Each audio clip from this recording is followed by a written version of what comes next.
Okay, it's time to take this gasket out of here. And I was just doing it a while ago. Just kind of dig into it there. You can see it's starting to come out in pieces here. I don't know if you see that. So, and then we're going to have to, after we get the gasket off, we're going to have to clean this really well. So the gasket should go way back into here. This should be a 90-degree on this angle with the back of the flange here.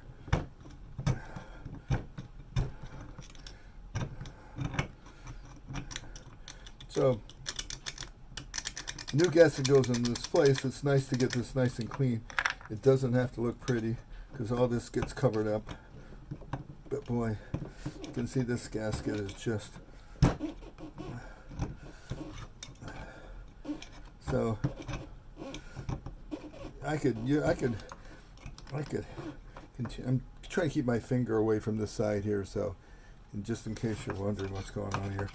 And as I spin this, I thought this gasket might come out easier, and it's coming. It's not, but it is coming. You can see it's all coming out in pieces. There's nothing left of it. It's just dead. And would not.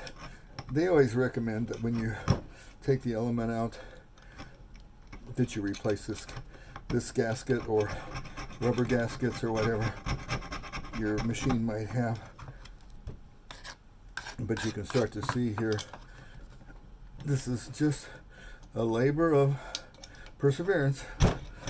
There you go, got a big piece there, a couple of big pieces. This almost looks like graphite as it comes out. So now it's starting to come out in pieces, which is cool. This is what I wanted. Like I said, this has got to be nice and clean here, so that when we put the new gasket in, it can adhere and seal it up properly.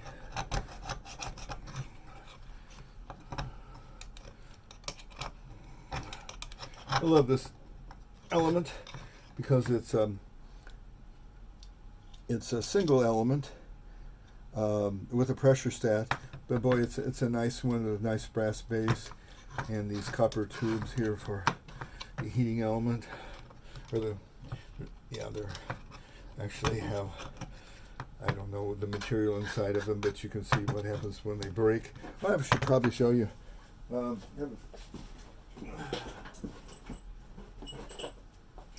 Here's an element that's similar to yours.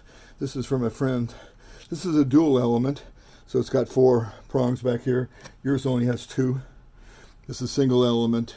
This is a single element. This is a dual element. I had to replace this one, and I bought it from Hungary. And you can see that right here, this is where the element had burned out. My friend had left. The water got too low, and the element overheated, and it burned it out. And this has no thermal protection on it at all, but does not have a pressure stat. So I will just mount the same fuse. To do the same thing I'm doing now, I'll mount this fuse in here so that that won't happen again to this element, the new element. So there's the old element,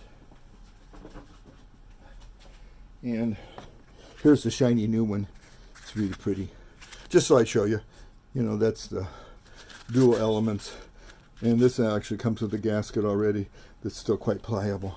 So that's what we're trying to do. We're trying to prevent this from ever breaking like that, from overheating.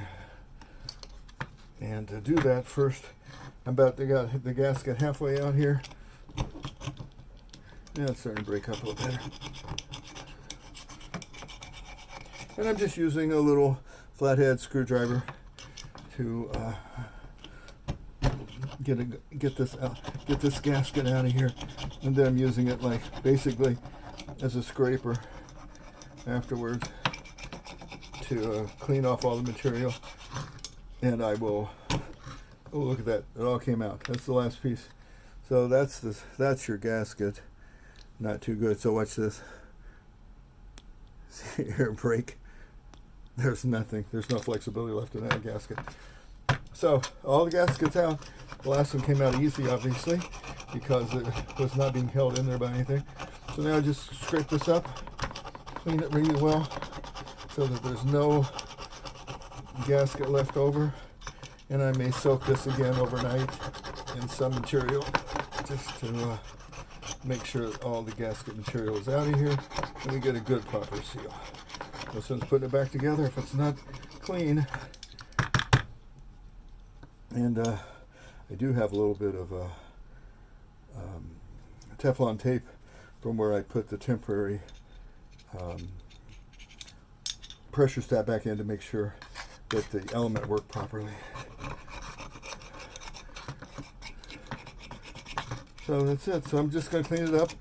The reason I wanted to take it off now is because I'm going to be screwing or drilling right here. You can see I've got some marks on it, and that's going to come up on this side. I want to make sure I don't penetrate the inside. It'd probably be okay if I sealed it all right and put a screw on both of them and Teflon tape or something, or some lock seal, but no sense doing it if I don't have to. So I'll get back to you.